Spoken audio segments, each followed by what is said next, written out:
The last thing I wanted to discuss was this Russell Wilson thing, man. So he has a injury clause. It's kind of hard to kind of understand what the injury clause is. I think. Well, let me read it. So they're saying, this is just so weird. All right, so the Broncos made a potentially franchise-altering move on Wednesday. Let me skip that first paragraph, and I'm going to come down to this one. In the wake of the news regarding Wilson's demotion, Bleacher Report's Jordan Schultz reported the Broncos first threatened to bench Wilson after their upset win over the Chiefs on October 29th. So coming out of a big win against the Kansas City Chiefs, an upset where Denver's defense, Denver as a whole, and Russell Wilson all played well. The front office is thinking about this $37 million they go owe him, unless he, so they come down him and try to talk to him after this great win about him restructuring his contract so they don't have to pay him that $37 million that they owe him. The reason for the action, both then and with today's move of making it official, he notes, was tied to the timing of Wilson's 2025 injury guarantee. If on the roster on the fifth day of 2024 league year, Wilson's mega pack would trigger a $37 million in 2025 money. So it's some, I guess if he's not injured, maybe they, so it looked like they put an injury clause in this contract saying if you stay healthy and you're on the roster, then you get a $37 million bonus, right? I doubt it saying that if you're injured that that don't make sense. Like, so I think it's saying if you're healthy, because maybe they had an issue or fear that he wouldn't stay healthy, so they put a clause in there and say, hey, look, man, if you're healthy this whole season, you can get this $37 million. So they came to him and was like, hey, man, can you restructure it so we won't have to owe you that this year? We'll pay you next year. But they're trying to do trickery because it's obvious Sean Payton don't like Russell Wilson and don't see him in their future plans. He inherited Russell Wilson. He didn't go and trade for him. So he's like, man, if y'all want me to turn this into a winner, we got to figure out a way to get off this contract that we owe him, and we got to find another quarterback, right? So they try to get him a restructure. If you're already foreshadowing that I'm not in your future plans, and you tell me, hey, look, we'll pay you the 37, but let's restructure it so it's for your we don't owe it to you this season. Let's restructure it so it'll kick in next season. But what was going to happen was they're going to make him restructure that so they don't have to pay him the $37,000, and then they was going to cut him this off season, and that way they wouldn't owe him anything. And Wilson probably knew that, so he declined to accept their offer. Schultz asked the Broncos, the former Super Bowl winner, to delay the time at which the clause kicked in. So the clause is supposed to kick in after January in 2024, which is in a couple of weeks. They saying, let's change it to next year. It want to kick into next year, but he's not going to be on a team next year. They're going to cut him. So he would never see that $37 million if they kick that can down the road. Further reports, including from Denver Sevens, Troy Rednick, have corroborated that, with the latter noting the Broncos intended to have Wilson compete for the starting role this offseason without having a guarantee in place for the following year. To no surprise, the 35-year-old did not acquiesce to the plan. Okay, so I guess they think Russell Wilson is Boo-Boo the Fool, right? Because who would take that deal? Right? Who would take that deal where I'm gonna kick $37 million down the road when I know y'all trying to cut me? I know Sean Payton don't like me. The way Sean Payton yelled at him on the sideline in such disgust the fact that they would even approach him about even doing that, right? I think the fact that he said no frustrated Sean Payton, so he was already frustrated. So it didn't matter what Russ did, he was going to be pissed off, right? So he's blaming everything on him, but he's really frustrated because we can't figure out a way to get him off this $37 million, and he wouldn't accept our offer. And that's what's really pissing him off. He personally don't like Russ. He don't want him to be his quarterback, and the fact that he embarrassed him on the sideline like that was just beyond me. He wouldn't do Drew Brees like that. He wouldn't do Peyton Manning like that. I don't think he would have done anybody. I don't think a coach in his right mind would do their quarterback like that, especially a vet.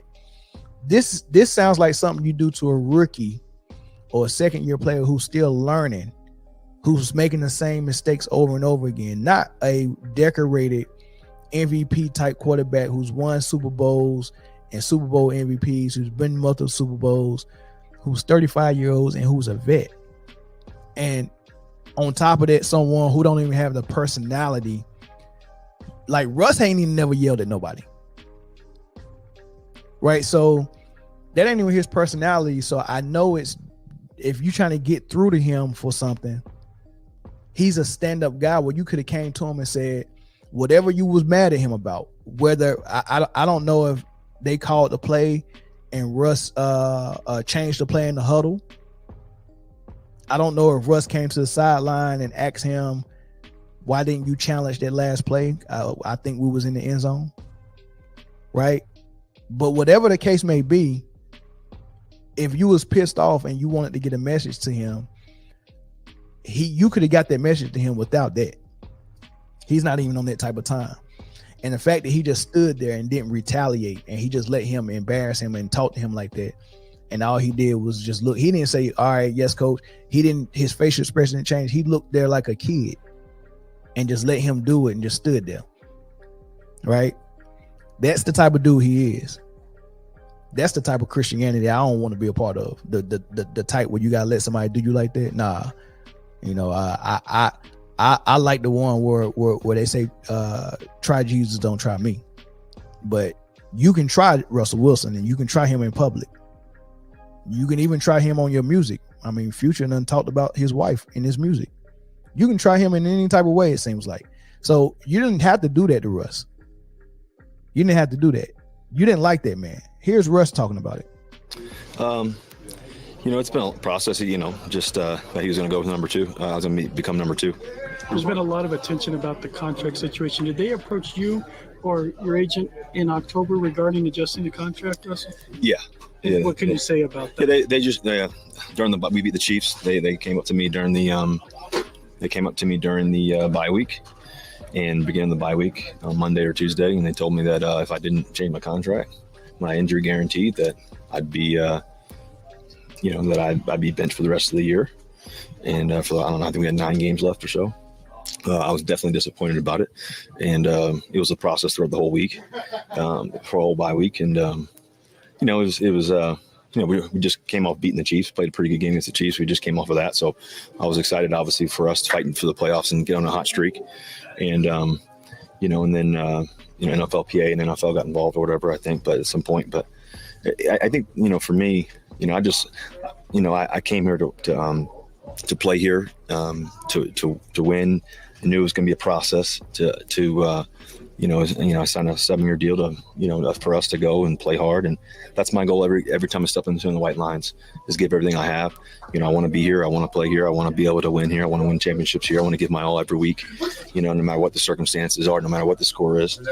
And, I want to be the best teammate and leader that I can be in the midst of it all.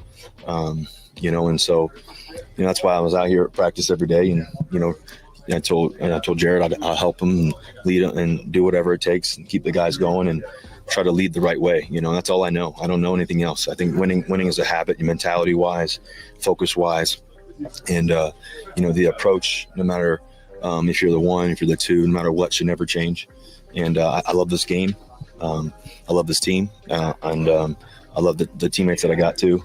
And I just, it's a disappointing thing for sure. It's definitely been tough on me the past several weeks, knowing it and all that. But at the same time, I love this game and what God's granted me with. So when you, I mean, just listen to it. I mean, you don't do a guy like that, man. You don't embarrass him like that on the sideline, and you don't bench him so you can try to recoup. But like they still gonna have to pay him that money. That's what I don't understand. Like they're benching him as a punishment. Like they interviewed Sean Payton and he said, yeah, some economic things is in play, but he tried to allude to the fact that that's not why I benched him. He's trying to say that I benched him for football purposes, and we just trying to put a spark in the team to get some wins. You don't put a spark in the team by benching your best player on the field, who's also your quarterback and the leader of your offense. That's the spark you trying to like. That don't even make sense. He didn't even bench Drew Brees, and Drew Brees couldn't throw past 20 yards the last season. He rolled that out of respect for what Drew Brees used to be. Right? You don't like he brought in Taysom Hill. All right, man, let's run him and let's do some trick plays and stuff like that. Do that if you're trying to spark the team. Not embarrass your quarterback and then bench him and then say it's cause of football and we going with Stidham. You bench Russ for Stidham to flame a spark on the team so you can win, and he just took you on a 4-game win streak against all playoff teams, good teams, Vikings, Chiefs, Buffalo. Like he took you against great teams that had great quarterbacks and beat them and played well. And then they go, okay, yeah, it was crazy that they lost to New England, but who knows why they lost to New England? Was you putting your best foot forward? Is the reason why you didn't challenge those touchdowns? Maybe you wanted a reason to bench Russell Wilson. Maybe Sean Payton threw that guy. I don't know. But as far as being a stand-up guy and being legit, I see that in Wilson. I don't see that in the coach. I don't see that in the organization either, the front office. Like this junk stink. Nobody is vouching for Sean Payton in this situation. And then you go come out and tell that flat out lie and say this is all football. This has nothing to do with the economics. I don't even know what you expect people to believe. I'm benching Russell Wilson for Stidham because I want to spark the team. And I want to see if we can win. Yeah, right. Especially after you just went and told him 2 weeks prior that if you don't move this clause in your contract, we're going to bench you. What is benching going to do for Russ? Is that going to force him to take that out of his contract? So you're basically telling him, if you want to play, make that change in your contract or we go bench you. That's what they did. They threatened him and gave him an ultimatum. Either take this out or don't play. It's just idiotic to me. I don't get it. But that's my thoughts on it, man. Y'all let me know what y'all think in the comment section, man. Appreciate y'all for tuning into this episode and watching the full episode all the way to the end. Don't forget to like and subscribe. Don't forget to share. Don't forget to leave your comments. Don't forget to go to Underdog Fantasy and use the promo code MANDOWN to get $100 match on your first deposit. And once again, this is brought to you by Underdog Fantasy, and I'll catch y'all on the next episode. Underdog Fantasy is the best place to play fantasy sports. I want to tell you about the easiest way to get in on some NBA action with Underdog Fantasy and their pick'em game. Just find your favorite player, or any player for that matter, pick higher or lower on that player's stats, and you can win up to 20 times your money in one night. Pick between 2 or 5 players to fill your pick'em entry. Get every pick right, and you can net yourself some serious cash. Use the promo code MANDOWNSPORTS, and you can get your deposit doubled up to $100. You got to check on the map to make sure your state is eligible to play Underdog Fantasy. But as soon as you do, and if your state is, go ahead and download Underdog Fantasy's app. Use the promo code MANDOWNSPORTS, and you can, like I said, you can get that $100 match on your first deposit. And I would want to thank Underdog Fantasy for sponsoring Man Down Sports.